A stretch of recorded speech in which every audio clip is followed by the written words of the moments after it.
Hello, तर आज आपण पिठलं बनवणार आहोत. त्यासाठी सगळ्यात आधी एका कढईमध्ये बेसन भाजून घ्या. त्यानंतर कांदा, मिरची, कोथिंबीर आणि कढीपत्ता मी साईडला चिरून ठेवलेला आहे. ते भाजलेलं बेसन एका बाउलमध्ये घ्या. त्यामध्ये थोडं पाणी ॲड करा आणि गुठळ्या पूर्णपणे मिक्स करा. तर आता आपण करूया फोडणीची तयारी.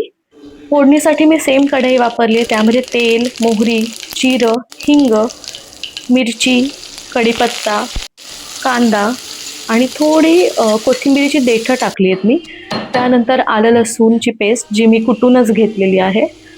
हे सगळं छानपैकी मिक्स झालं की त्यामध्ये फक्त हळद टाकायची आहे. मसाला अजिबात यूज करायचा नाही आहे, कारण की आपण ऑलरेडी मिरची टाकली आहे. यामध्ये थोडं गरम पाणी ॲड करा. त्यामध्ये चवीनुसार मीठ ॲड करा. भरपूर सारी कोथिंबीर जी चिरलेली ती ॲड करा. छान याला थोडं एकजीव होऊ द्या, एक उकळी येऊ द्या. त्यानंतर यामध्ये जे आपण बेसन साईडला ठेवलं होतं ते ॲड करा. त्याला छान हलवून घ्या आणि त्यावर झाकण ठेवून 5 ते 7 मिनिटं वाट बघा. तुमचं झणझणीत आणि यम्मीएस्ट आणि इझीएस्ट बेसन रेडी आहे. सो हे तुम्ही भात, घावण किंवा भाकरीसोबत सर्व करू शकता. सगळ्यांनाच आवडणारी, कमी इन्ग्रेडियंटमध्ये आणि एकदम कमी टाईममध्ये बनणारी, म्हणजे घाईच्या वेळात एकदम झटपट बनणारी अशी रेसिपी आहे. सो नक्की ट्राय करा अँड एन्जॉय.